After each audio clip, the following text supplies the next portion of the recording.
नमस्कार, आप देख रहे हैं हिंदुस्तान प्राइम टाइम। मैं हूं आपके साथ आयशा। आइए नजर डालते हैं आज की बड़ी खबर। मकर संक्रांति के पावन अवसर पर गंगा घाटों पर श्रद्धालुओं का जनसैलाब उमड़ पड़ा।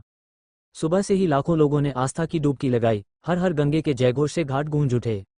प्रशासन ने सुरक्षा और व्यवस्था के पुख्ता इंतजाम किए। बुधवार को नई दिल्ली स्थित आंध्र भवन में मकर संक्रांति समारोह आयोजित हुआ। कलाकारों ने नृत्य और अभिनय से दर्शकों का मन मोह लिया। कार्यक्रम में दक्षिण भारतीय संस्कृति की झलक दिखी। मौजूद दर्शकों ने कलाकारों का तालियों से स्वागत किया। मकर संक्रांति के अवसर पर मुख्यमंत्री पुष्कर सिंह धामी ने खटीमा को बड़ी सौगात दी। उन्होंने हाईटेक बस स्टैंड का लोकार्पण किया। इससे यात्रियों को आधुनिक सुविधाएं मिलेंगी। स्थानीय लोगों ने फैसले का स्वागत किया। प्रदेश में 81 आयुष्मान आरोग्य मंदिर जनता को समर्पित किए गए। इन केंद्रों से प्राथमिक स्वास्थ्य सेवाएं सुलभ होंगी। सरकार का लक्ष्य स्वास्थ्य सुविधाओं को गांव-गांव तक पहुंचाना है। लोगों को मुफ्त और बेहतर इलाज मिलेगा। माघ मेले में अब तक 85 लाख से अधिक श्रद्धालु स्नान कर चुके हैं। संगम क्षेत्र में आस्था का अद्भुत दृश्य देखने को मिला। देश विदेश से श्रद्धालु पहुंचे। प्रशासन लगातार निगरानी बनाए हुए है। सोमनाथ स्वाभिमान पर्व पर शौर्य यात्रा का आयोजन हुआ। यात्रा में प्रधानमंत्री नरेंद्र मोदी शामिल हुए। उन्होंने देश की सांस्कृतिक विरासत पर जोर दिया। कार्यक्रम में भारी जनसमूह मौजूद रहा। अकोला में एआईएमआईएम नेता असदुद्दीन ओवैसी ने बयान देकर सुर्खियां बटोरी। उन्होंने कहा, मैं भारत की लैला हूं, मेरे चक्कर में न पड़ें। बयान के बाद सियासी हलचल तेज हो गई। विपक्षी दलों ने कड़ी प्रतिक्रिया दी। थाईलैंड में क्रेन और ट्रेन की टक्कर से बड़ा हादसा हुआ। दुर्घटना में 32 लोगों की मौत हो गई। 67 से अधिक लोग घायल बताए जा रहे हैं। राहत और बचाव कार्य जारी है। जीएल बजाज इंस्टीट्यूट में पुरस्कार वितरण समारोह हुआ। उत्कृष्ट प्रदर्शन करने वाले छात्रों को सम्मानित किया गया। शिक्षकों और अभिभावकों की मौजूदगी रही। छात्रों का मनोबल बढ़ाया गया। क्रिकेट मैच में न्यूजीलैंड क्रिकेट टीम ने भारत को हराया। टीम इंडिया को 7 विकेट से हार का सामना करना पड़ा। न्यूजीलैंड के बल्लेबाजों ने शानदार प्रदर्शन किया। मैच में दर्शकों की जबरदस्त उत्सुकता रही। क्या इंडिया ने नई क्या सेल्टोस लॉन्च की। कार में आधुनिक फीचर्स और नया लुक दिया गया है। कंपनी ने इसे युवाओं को ध्यान में रखकर डिजाइन किया। लॉन्च के बाद बाजार में उत्साह देखा गया। फिल्म पराशक्ति सिनेमाघरों में रिलीज हो गई। रिलीज के साथ ही फैंस ने जश्न मनाया। थिएटरों के बाहर भारी भीड़ नजर आई। सोशल मीडिया पर फिल्म को लेकर चर्चा तेज है। भारत में पशु क्रूरता की बढ़ती चिंता को उजागर करने और पशुओं की सुरक्षा के लिए तत्काल आधार पर अधिक मजबूत और सख्त कानूनों की मांग करने हेतु एक प्रेस कॉन्फ्रेंस का आयोजन नई दिल्ली के मंडी हाउस स्थित हिमाचल भवन में आयोजित की गई।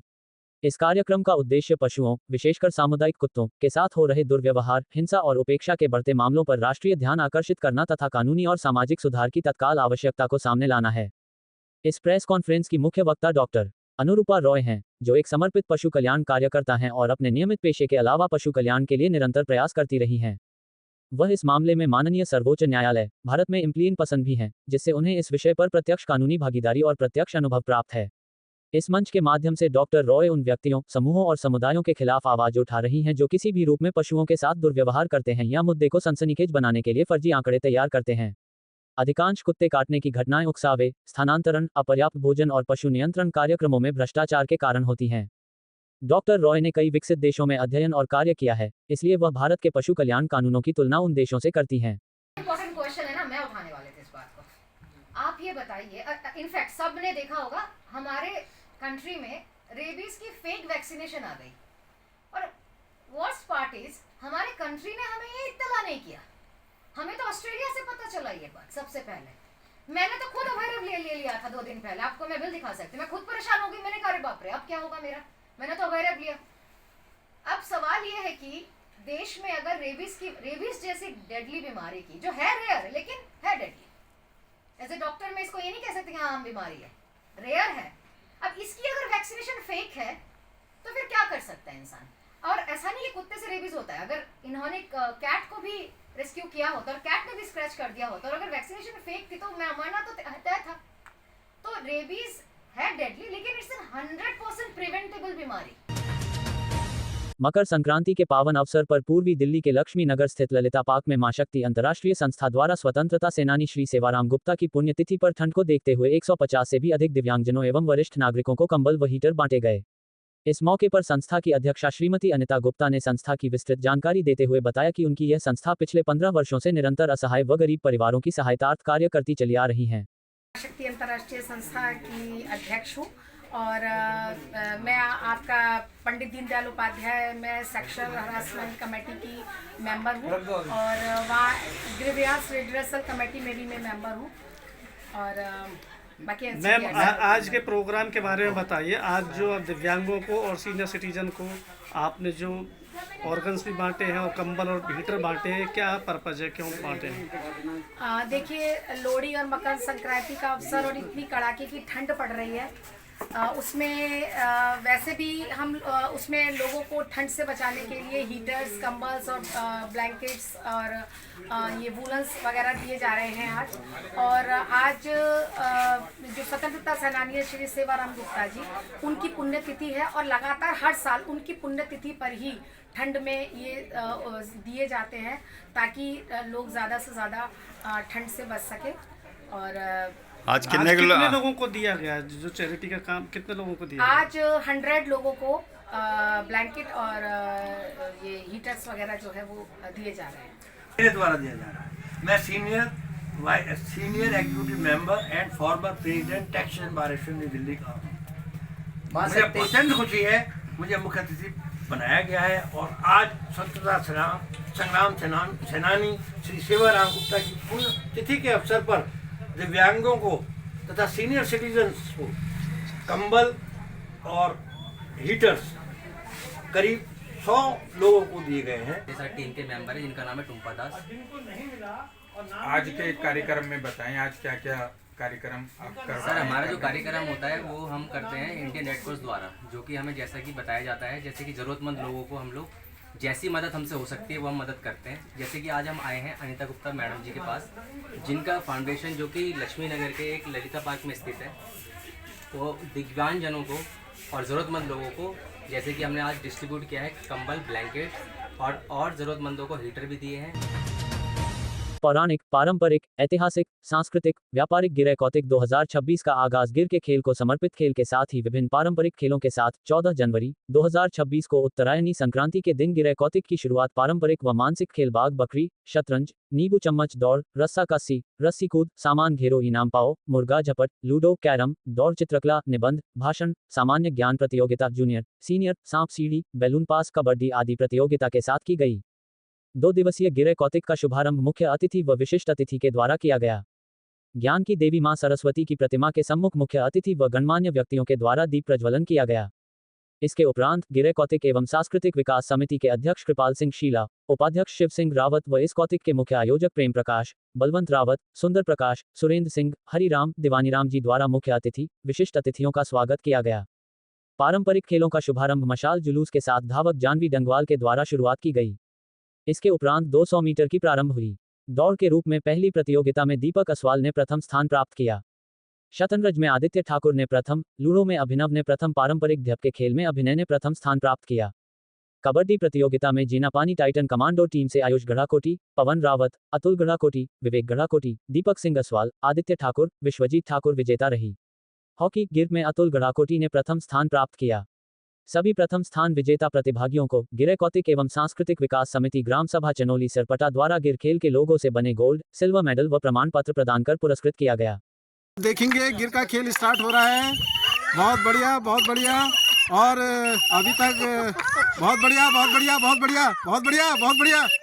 ये हमारे पुराने खिलाड़ी दीवानीराम जी हैं और ये हमारे समिति के उपाध्यक्ष जो है शिव सिंह जी हैं। बहुत अच्छा इनके द्वारा यहाँ पर जो है हॉकी खेल के जो है इस मेले को जो है संरक्षण प्रदान अपना किया गया। बहुत सुंदर, बहुत सुंदर ये।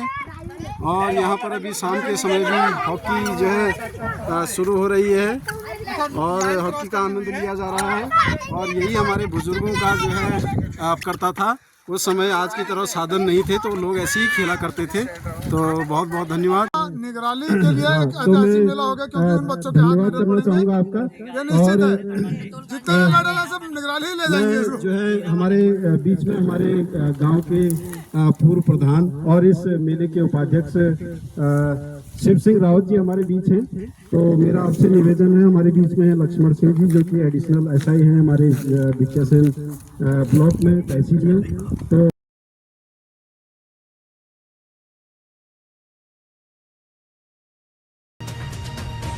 नई दिल्ली के मंडी हाउस स्थित रविंद्र भवन के प्रांगण में साहित्य अकादमी के सभागार में पम.